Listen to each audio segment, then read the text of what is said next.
Hello everyone, welcome to the M. की इस video में बात करें करंट अफेयर्स के 33वें प्रैक्टिस सेट की। तो चलिए वीडियो को शुरू करते हैं। आज के पहले प्रश्न से, हाल ही में चर्चा में रहा जापानी मियाजाकी किसकी किस्म है? तो यह आम की किस्म है। यह जो किस्म है यह विश्व का सबसे महंगे आम का किस्म है। विश्व का सबसे महंगा आम का किस्म है जापानी मियाजाकी। इस आम की अंतर्राष्ट्रीय कीमत 2.5 लाख रुपए प्रति केजी है। 2.5 लाख रुपए केजी इस आम की किस्म की कीमत है। यह मुख्य रूप से जापान में उगाया जाता है। इसकी सबसे खास बात यह है कि यह आम सूर्य की रोशनी के साथ ही लाल होता है। लेकिन यदि इस पर सूर्य की रोशनी न पड़े तो यह हरा ही रह जाएगा। चलिए और भी बात कर लेते हैं जापानी आम मियाजाकी के बारे में। तो जापानी मियाजाकी किस्म की एक पेड़ बिहार के पूर्णिया में लगा हुआ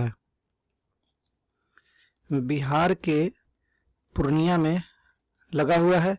और यह पूर्णिया के ही दिवंगत विधायक अजीत सरकार के घर पर लगा हुआ है। चलिए अगले प्रश्न की ओर बढ़ते हैं। अंतर्राष्ट्रीय तैराकी महासंघ का अध्यक्ष किन्हें चुना गया है? तो यह चुना गया है हुसैन अल मुसल्लम को। चलिए दीपा मलिक के बारे में बात कर लेते हैं। तो दीपा मलिक को भारतीय पैरालंपिक समिति का अध्यक्ष चुना गया है, जबकि नरेंद्र बत्रा को अंतर्राष्ट्रीय हॉकी महासंघ का अध्यक्ष चुना गया है। चलिए बात करते हैं सेबास्टियन को की। तो इन्हें अंतर्राष्ट्रीय एथलेटिक्स महासंघ का अध्यक्ष चुना गया है। चलिए अगले प्रश्न पे बढ़ते हैं। हाल ही में चर्चा में रहा रायमोना वन्यजीव अभयारण्य किस राज्य में अवस्थित है? तो यह असम में अवस्थित है। यह इसलिए काफी चर्चा में था क्योंकि इस अभयारण्य को हाल ही में असम का छठा राष्ट्रीय उद्यान बनाया गया है। असम में जो 5 राष्ट्रीय उद्यान पहले से हैं उसका नाम है राजीव गांधी ओरंग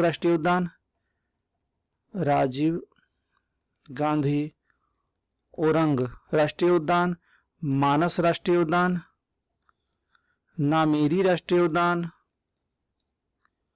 काजीरंगा राष्ट्रीय उद्यान और डिब्रू साइखोवा राष्ट्रीय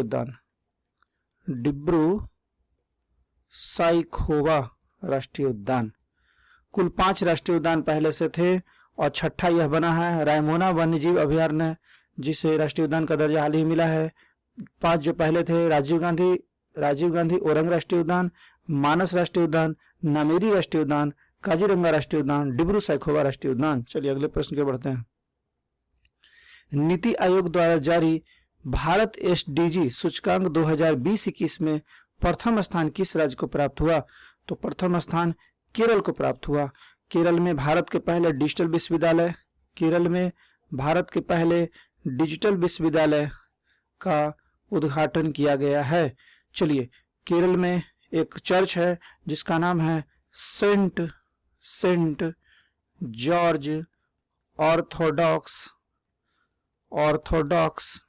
चर्च।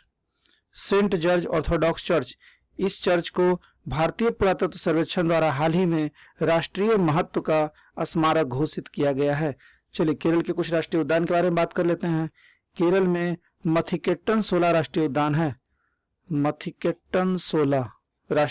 है। केरल में पेरियार राष्ट्रीय उद्यान है। चलिए और केरल में मौन घाटी राष्ट्रीय उद्यान है। पेरियार राष्ट्रीय उद्यान, मथिकेट्टन सोला राष्ट्रीय उद्यान केरल में ही है। अगले प्रश्न की ओर बढ़ते हैं। हाल ही में किस देश के पूर्व प्रधानमंत्री पॉल स्लूटर का निधन हो गया? तो ये जो प्रधानमंत्री थे ये डेनमार्क के प्रधानमंत्री थे। डेनमार्क के वर्तमान में जो प्रधानमंत्री पीएम हैं वे हैं मेटे फ्रेडरिक्सेन डेनमार्क के अभी प्रधानमंत्री हैं। डेनमार्क की राजधानी कोपेनहेगन है। डेनमार्क की राजधानी है। चलिए डेनमार्क में एक कृत्रिम द्वीप बनाने की मंजूरी हाल ही मिला है जिसका नाम है लीनेट होम। लीनेट होम नामक कृत्रिम द्वीप बनाने की मंजूरी डेनमार्क में मिली है। चलिए, दुनिया का सबसे ऊंचा रेत महल, दुनिया का सबसे ऊंचा रेत महल डेनमार्क में ही बनाया गया है। दुनिया का पहला ऊर्जा द्वीप, दुनिया का पहला ऊर्जा द्वीप यही बनाया जा रहा है। चलिए अगले प्रश्न की ओर बढ़ते हैं। डोपिंग टेस्ट में फेल होने के बाद भारतीय पहलवान सुमित मल्लिक पर यूनाइटेड वर्ल्ड रेसलिंग ने कितने वर्षों का प्रतिबंध लगाया है? तो यह प्रतिबंध लगाया है 2 वर्षों का। यह भारतीय पहलवान है सुमित मल्लिक। चलिए कुछ और भारतीय पहलवान के बारे में बताते हैं। बजरंग पुनिया, ये भी भारतीय पहलवान है, प्रसिद्ध भारतीय पहलवान बजरंग पुनिया। उसके बाद है विनेश फोगाट। चलिए अगले प्रश्न की ओर बढ़ते हैं।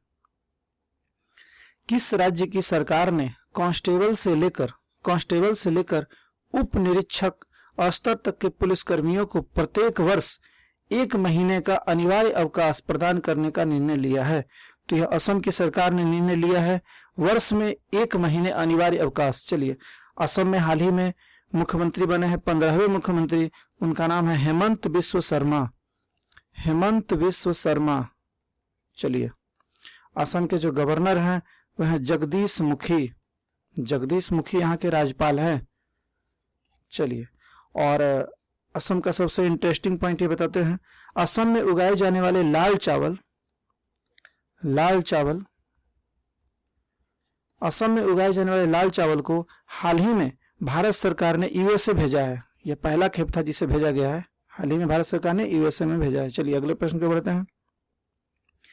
ग्रामीणों को स्वच्छ जल के बारे में जानकारी देने के लिए पानी माह शुरू किया गया है। तो यह शुरू किया गया है लद्दाख में, यह लद्दाख में शुरू किया गया है।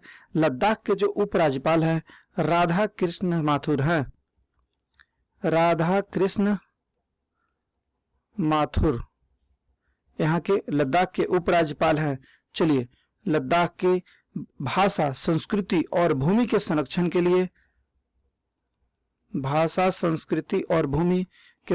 के लिए जी किशन रेड्डी की अध्यक्षता में एक समिति बनाई गई है। लद्दाख में हाल ही में तसोकर वेटलैंड कॉम्प्लेक्स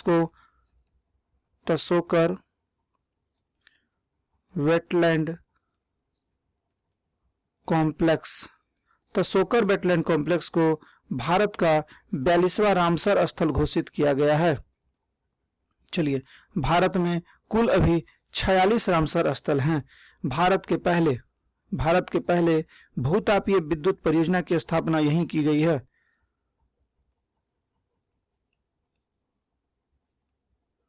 भूतापीय विद्युत परियोजना की स्थापना यहीं किया गया है और यह पूमा गांव में किया गया है, पूमा गांव। चलिए अगले प्रश्न के बढ़ते हैं। विश्व साइकिल दिवस प्रत्येक वर्ष कब मनाया जाता है? तो यह मनाया जाता है 3 जून को। बात करते हैं 1 जुलाई की, तो 1 जुलाई को राष्ट्रीय चिकित्सक दिवस मनाया जाता है। 1 जुलाई को राष्ट्रीय चार्टर्ड अकाउंटेंट दिवस भी मनाया जाता है। राष्ट्रीय चार्टर्ड अकाउंटेंट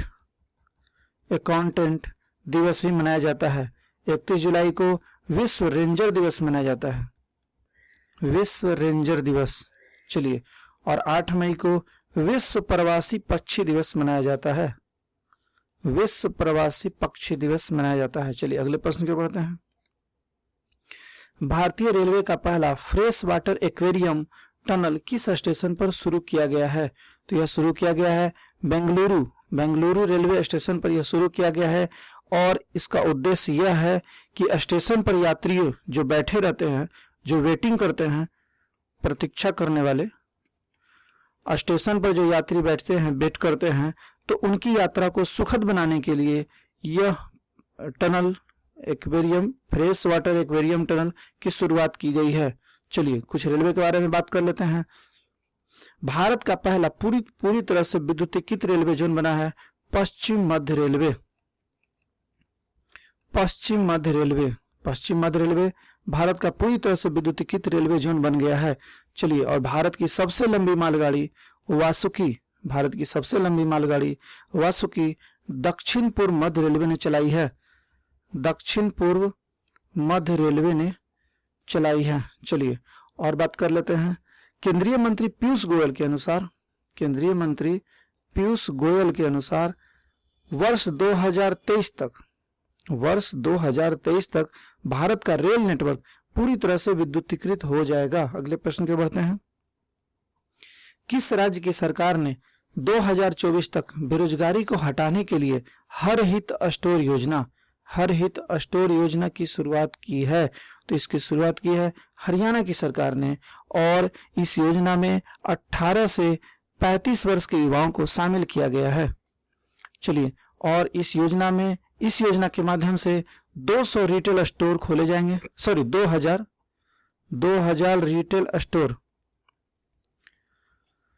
2000 रिटेल स्टोर खोले जाएंगे एवं इस स्टोर के माध्यम से सर्वोत्तम गुणवत्ता वाली दैनिक जरूरतों के जो उत्पाद हैं उसकी बिक्री की जाएगी इस 200 रिटेल स्टोर के माध्यम से।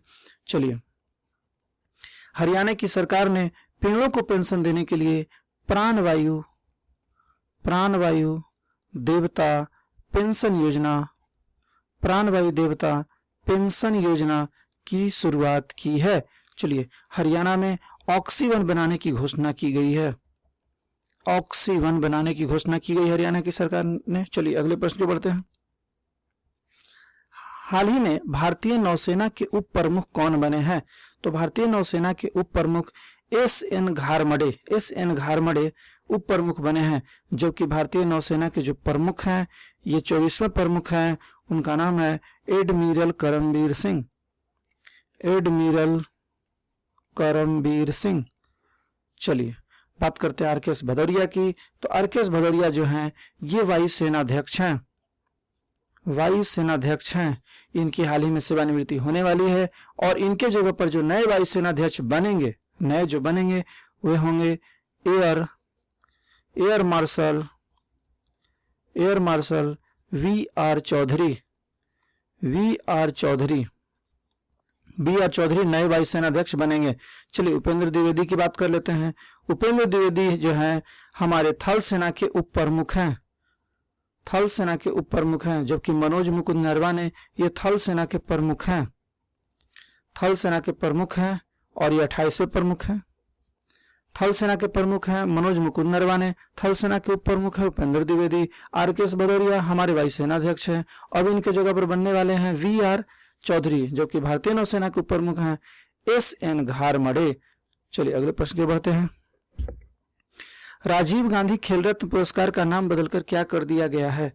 तो अब इसका नाम बदलकर कर दिया गया है मेजर ध्यानचंद खेल रत्न पुरस्कार।